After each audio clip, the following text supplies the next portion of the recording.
Mitch McConnell appeared to throw cold water on the deal.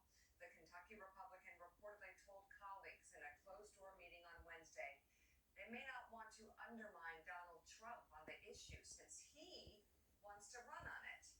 Last night, Trump encouraged lawmakers to do nothing on the border. To keep the border open, Trump encouraged them to let fentanyl continue to fly in and let illegal immigrants continue to stream across the border. That's what Donald Trump said.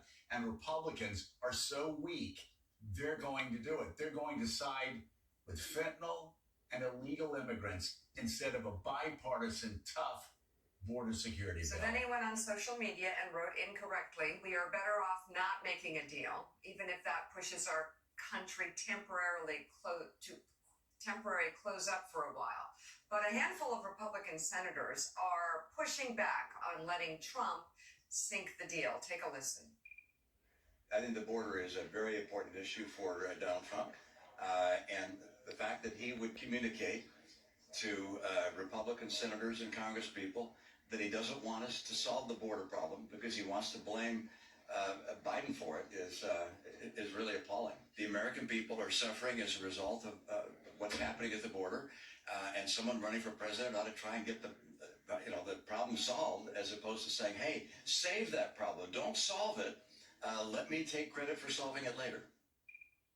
I just reject the idea that we should reserve a crisis for a better time to solve it. That's people. What's interesting to me is there are a lot of angry people out there, and that's why the border crisis is the number one issue for voters. I don't see how we have a better story to tell when we miss the one opportunity we have to fix it, and we go and say, we'd love to have fixed it, but it was election season, so I thought I'd wait. From my point of view, we need relief today, and what we're trying to do will help him if he gets to be president. I will say to President Trump, if we can put this package together the way I hope it falls into place, that you'll have more tools to secure America than you've ever had. And it's not about one president, it's about a system.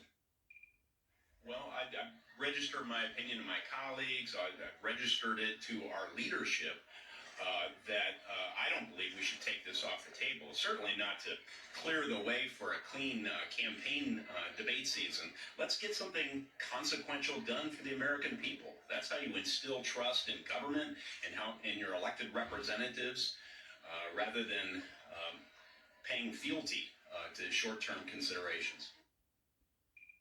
I don't know how a bill becomes law. Go back to Schoolhouse Rock. If we don't take the opportunity now, there will be 0 Democrat votes for exactly the same policy beginning next year.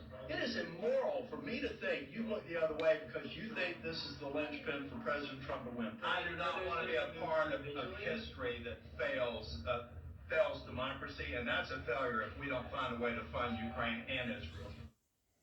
Good for Tom Tillis. It's immoral, and he's right. And it's a failure for Republicans, and it's immoral, he says, for Republicans to fail Ukraine in their fight for freedom and to fail Israel in their fight to defend themselves against terrorists, and, of course, the United States' right to secure its border. We finally have the deal.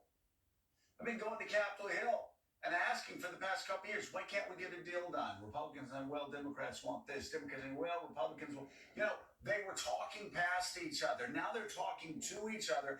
And James Langford, one of the most conservative Republicans on Capitol Hill from Oklahoma, says, this is the best bill we can get.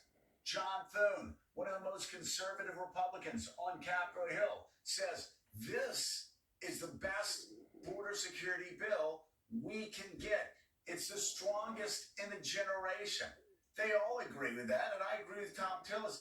This is pathetic. But Gene Robinson, you now have Donald Trump, who's admitted in the past 2 weeks that his goals are, number one, and he said this to Lou Dobbs, number one, he wants the economy to crash. He knows it's going well. He wants Joe Biden, he said this, he wants Joe Biden to be Herbert Hoover, managing a depression, which means he wants the stock market to crash. He wants people's retirement funds to burn up. He wants millions of people to lose jobs. That's what he said. I want a depression. I want Biden to be Herbert Hoover. And then the second thing, and the Wall Street Journal talking about it right now, they're passing up a chance to secure the border. People, as Mitt Romney said, are suffering right now. Fentanyl flooding across the border, illegal immigrants streaming across the border. Democrats and Republicans in the Senate know how to stop it.